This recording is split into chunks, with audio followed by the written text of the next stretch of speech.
Hello everyone, তো আবার চলে এলাম আমাদের ছোটোখাটো একটা ভিডিও নিয়ে। আজকে বিডি সাউন্ড ব্লগে একটা ছোট্টখাট্ট একটা ভিডিওকে আপনাদের স্বাগতম। তো আজকে দেখেন প্রথমে শুরু করছি সাউন্ডক্রাফটস LX9, যার কোনো তুলনায় নেই। আসলে এটা একটা ব্র্যান্ড, যার কাছে যেটা আছে সে একমাত্র বলতে পারবে আসলে এটা জিনিস কি। তো দেখেন আজকে আমরা এখানে সেটআপ আনছি খুবই স্বল্প অল্প।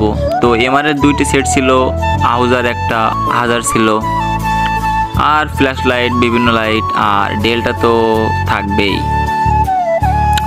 4টে ডেল্টা আনছিলাম, আর কিছু ডিলে, কিছু প্রসেসর।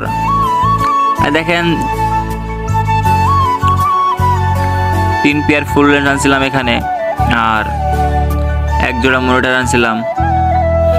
তো এটা একটা সাংস্কৃতিক অনুষ্ঠান বললে চলে, যেহেতু কাস্টম দিবস উপলক্ষে এটা উদযাপিত হয়েছে। তো এখানে হর্ন আনছিলাম 20টা। তো আমাদের কাজ কাম শেষে এখন একটু খাওয়া দাওয়ার একটু আয়োজন হয়েছে, যার জন্য এখন খাওয়া দাওয়াটা সেরে নিই। তো খাওয়া দাওয়ার পরে আমরা বাকিটুকু দেব। তো বন্ধুরা, এটা আমাদের চলাকালীন ভিডিও। তো দেখেন অল্পতে একটু শেষ করে দিলাম, যেহেতু আমাদের কপিরাইটের কারণে আমি পুরোটুকু ভিডিও করতে পারিনি, আর এটা দেইও না। তো আসলে বন্ধুরা, এই পর্যন্ত শেষ করতেছি। নেক্সট ভিডিওতে দেখা হবে। ধন্যবাদ।